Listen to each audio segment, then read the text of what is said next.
अस्सलामु अलैकुम रहमतुल्लाहि व बरकातुहू। नाज़रीन, पिछले कई दिनों से एक बिहार का एक बच्चा जो काफ़ी चर्चा में है, जिसका नाम सोनू कुमार है, उसने मुख्यमंत्री श्री नीतीश कुमार जी से अपनी पढ़ाई के लिए गुहार लगा दिया कि वो एक आईएएस बनना चाहता है और उसका किसी अच्छे स्कूल में एडमिशन कराया जाए।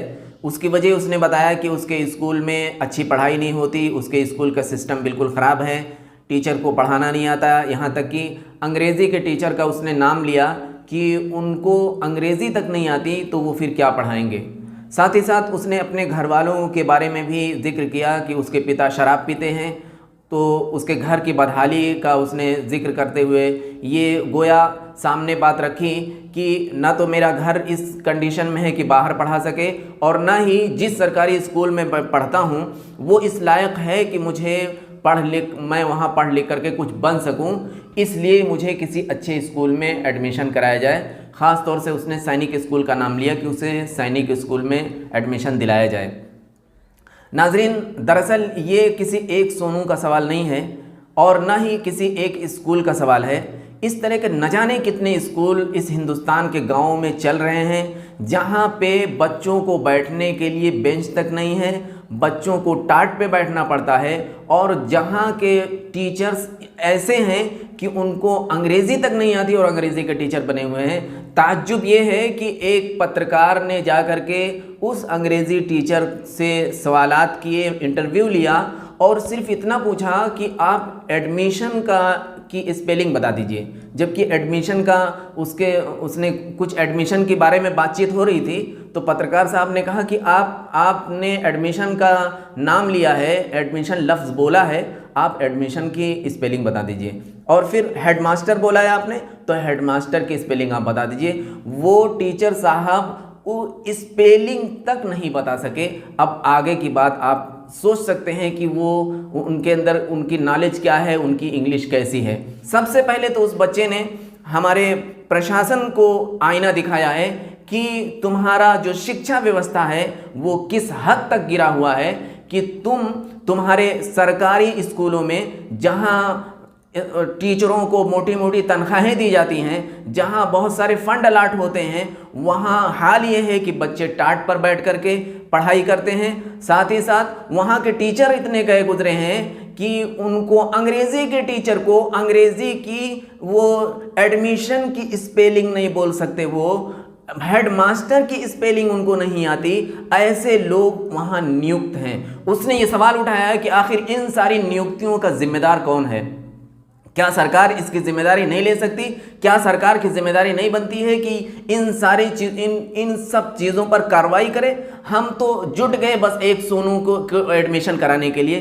क्या सोनू को एडमिशन मिल जाना इस बात का हल है? उस मासूम को क्या पता, उसने तो सिर्फ अपनी एक बात रख दी, लेकिन असल उसकी सोच के पीछे अगर देखा जाए तो लाखों बच्चे ऐसे मिलेंगे जो इस तरह की सोच रखते हैं, जो लाखों बच्चों की ऐसी परेशानी है। और इस हिंदुस्तान के कई गांव में ऐसे स्कूल आपको मिल जाएंगे जहां योग्य टीचर नहीं मिलेंगे, आपको कोई सुविधा नहीं है, बच्चे वहाँ सिर्फ बर्बाद होते हैं। वहाँ सिर्फ पास कराने के लिए स्कूल होते हैं, नकल कराने में माहिर होंगे वो लोग, पास कराने में माहिर होंगे, लेकिन पढ़ाने के नाम पर बिल्कुल ज़ीरो। जिस तरह से तो ये इस बच्चे ने एक आईना दिखाया है कि हमारे यहाँ स्कूल सिस्टम कैसा है, एजुकेशन सिस्टम कैसा है, शिक्षा व्यवस्था कैसी है। ये आईना दिखाया है। इस पर प्रशासन को एक्शन लेना चाहिए, प्रशासन को ध्यान देना चाहिए। इस बच्चे ने उन करोड़ों बच्चों को भी आईना दिखाया है जो सिस्टम का रोना रोते रहते हैं कि अरे भाई हमारे टीचर अच्छे नहीं हैं, हमारा स्कूल अच्छा नहीं है, हमको कोई देखभाल करने वाला नहीं है। ये रोना रोते रहते हैं और उनका वक्त निकलता चला जा रहा है। इसने गोया इसके भी तो टीचर अच्छे नहीं हैं, इसके तो माँ बाप पढ़ाने के लायक भी नहीं हैं, इसके बावजूद ये बच्चा 35 बच्चों को ट्यूशन देता है। इसका मतलब इसने साबित कर दिया कि परिस्थितियों से कुछ नहीं होता, बल्कि विपरीत परिस्थिति में इंसान और बेहतर अंदाज से निखर सकता है। ये इस बच्चे ने साबित कर दिया। तो जो बच्चे रोना रोते हैं कि हमारे टीचर अच्छे नहीं हैं, हम ऐसे नहीं हैं, हमारे पास पैसे नहीं हैं, हम ये नहीं कर सकते, वो नहीं कर सकते, वो सबक ले। उन तमाम बच्चों को इस बच्चे ने बड़े अच्छे अंदाज से आईना दिखा दिया है। तो ऐसे बच्चों को सबक लेना चाहिए और ज़िंदगी में आगे बढ़ने की कोशिश करना चाहिए। अब सवाल ये पैदा होता है कि क्या ये क्रिएटिविटी या ये क्षमता हर बच्चे के अंदर होती है कि वो कुछ ना कुछ कर सके? जी हाँ, हर बच्चे के अंदर ये क्षमता होती है और यही बताने के लिए मैं आपके सामने आया हूँ इस वीडियो में। नाजरीन, अल्लाह के नबी सल्लल्लाहु अलैहि वसल्लम की एक हदीस मैं आपके सामने पेश कर दूँ जो सही मुस्लिम की रिवायत है कि अल्लाह के नबी सल्लल्लाहु अलैहि वसल्लम अन अबी हुरैरा रज़ियल्लाहु अन्हु क़ाल क़ाल रसूलुल्लाह सल्लल्लाहु अलैहि वसल्लम अन्नासु कमआदिन ज़हब वल फ़िज़्ज़ा ख़ियारुकुम फ़िल जाहिलियति ख़ियारुकुम फ़िल इस्लाम इज़ा फ़क़हू। ये सही मुस्लिम की रिवायत है। हज़रत अबू हुरैरा रज़ियल्लाहु अन्हु रिवायत करते हैं कि अल्लाह के रसूल सल्लल्लाहु अलैहि वसल्लम फरमाया कि इंसान कानों की मानिंद है, कानों की मानिंद है। जैसे सोने और चांदी के कान होते हैं, इंसान उसी तरह से है।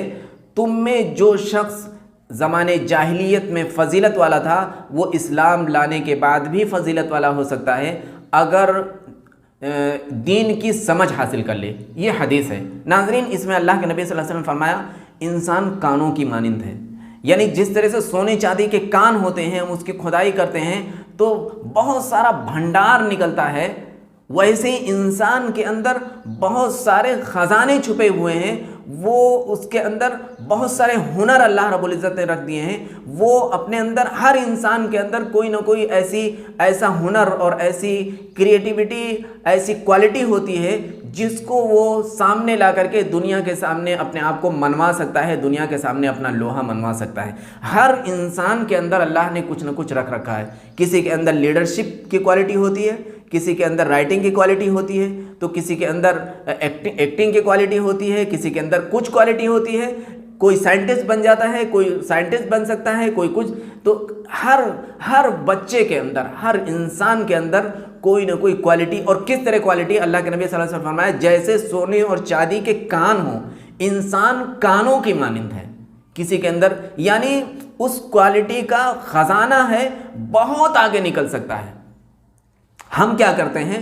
हम बस रोते बैठ जाते हैं कि अरे हम तो कुछ नहीं कर सकते, अरे हमारे पास तो दिमाग ही नहीं है, अरे हमारा तो IQ लेवल ही कम है, हमारे पास तो पेरेंट अच्छे नहीं हैं, वो अफोर्ड नहीं कर पा रहे हैं, हमारा स्कूल ठीक नहीं है, हमारी सड़कें ठीक नहीं है, न जाने क्या क्या करते रहते हैं। इस बच्चे ने सारी चीज़ों को रिजेक्ट कर दिया और दिखा दिया कि अगर तुम तहैया कर लो, तुम संकल्प कर लो, तो तुम विपरीत परिस्थिति में रह करके भी बहुत कुछ कर सकते हो, अपनी सलाहियत को दुनिया के सामने ला सकते हो, अपना लोहा मनवा सकते हो और दुनिया को हिला सकते हो, जिस तरह से इस बच्चे ने पूरे मुल्क को हिला करके रख दिया। लेकिन इस बच्चे के साथ मीडिया का कितना अफसोसनाक रवैया रहा है।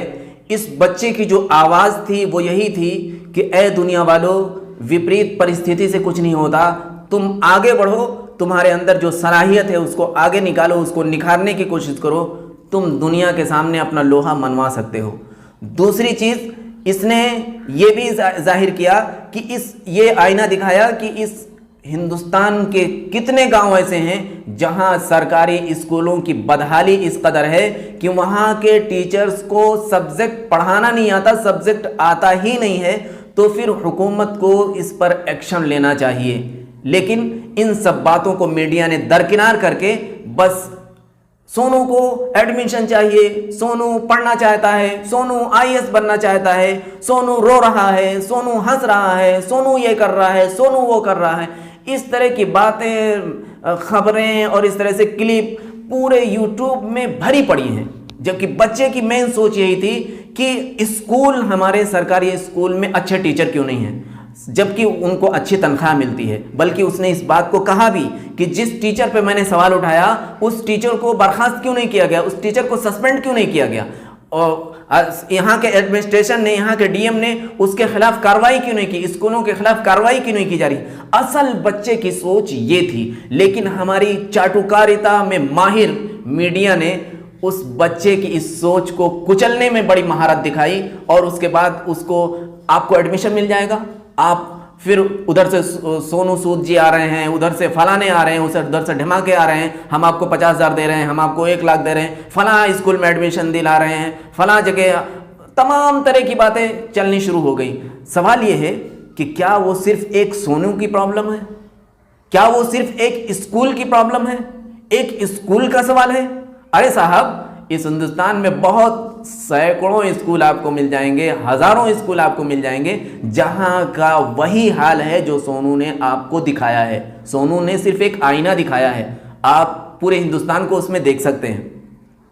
और सिर्फ एक बच्चे का सवाल नहीं है, इस हिंदुस्तान के करोड़ों बच्चों का सवाल है। करोड़ों बच्चे ऐसी प्रॉब्लम फेस कर रहे हैं। मीडिया को चाहिए था कि उस मुद्दे पर फोकस करता, हिंदुस्तान से ये प्रॉब्लम, ये समस्या निकले। लेकिन असल मीडिया का काम ही यही है। ये एक बहुत संवेदनशील मुद्दा था, ये बहुत ही हसास मुद्दा था।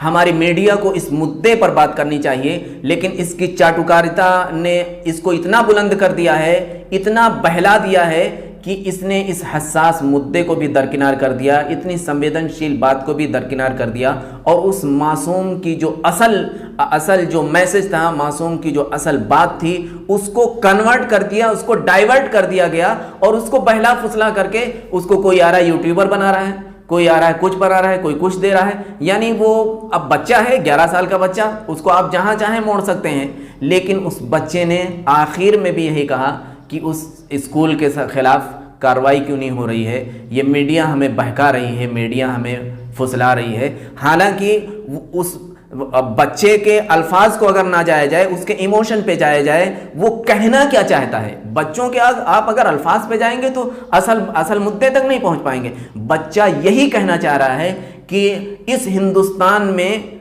ऐसे स्कूल क्यों हैं जहां पे स्कूल की बदहाली के साथ साथ टीचर को पढ़ाना ना आता हो, और दूसरे हमारी सरकार उस पर तवज्जो क्यों नहीं दे रही है, हमारी सरकार मीडिया उस पर तवज्जो क्यों नहीं दे रही है। ये इस बच्चे की आवाज़ है। मैं चाहूँगा कि हिंदुस्तान का हर नागरिक उस बच्चे की आवाज़ बने।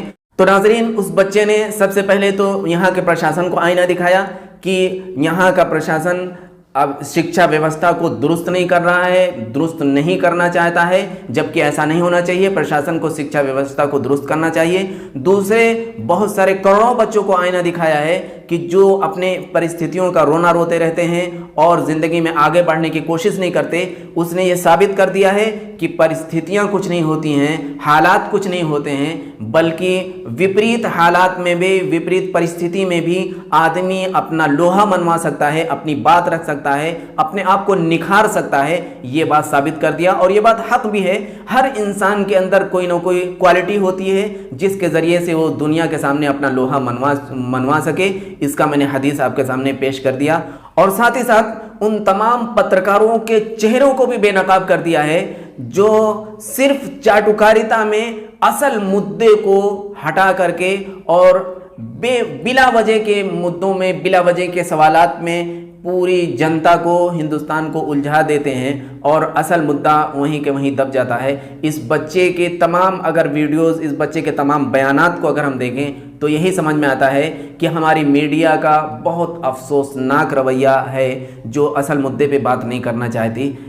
इस बच्चे की तरह सैकड़ों बच्चे हमारे मुल्क में ऐसे हैं, उन बच्चों की आवाज़ बने, उनकी जो इमोशंस हैं उनका सपोर्ट करें। वो चाहते हैं उन्हें अच्छा एजुकेशन सिस्टम मिले, हम उनको अच्छा एजुकेशन सिस्टम दे सकते हैं। बहुत कोई मुश्किल काम नहीं है, हम अगर उनकी आवाज़ से आवाज़ मिला दें। वो चाहते हैं कि पढ़े लिखे आगे बढ़ें, हम उनकी इन कोशिश में उनकी मदद करें, हम ऐसा कर सकते हैं। नाजरीन, उन बच्चों की मदद करें, उनके लिए आवाज़ उठाएं और अपने स्कूल के सिस्टम को दुरुस्त करने की कोशिश करें। अल्लाह रब्बुल इज़्ज़त से दुआ है कि हमें हकीकत को समझने की तौफीक अता फरमा, हक़ को हक़ समझने और उसको अप्लाई करने की तौफीक अता फरमा, और बातिल को बातिल समझने और उससे बचने की तौफीक अता फरमा। आमीन। वस्सलामु अलैकुम व रहमतुल्लाहि व बरकातुहू।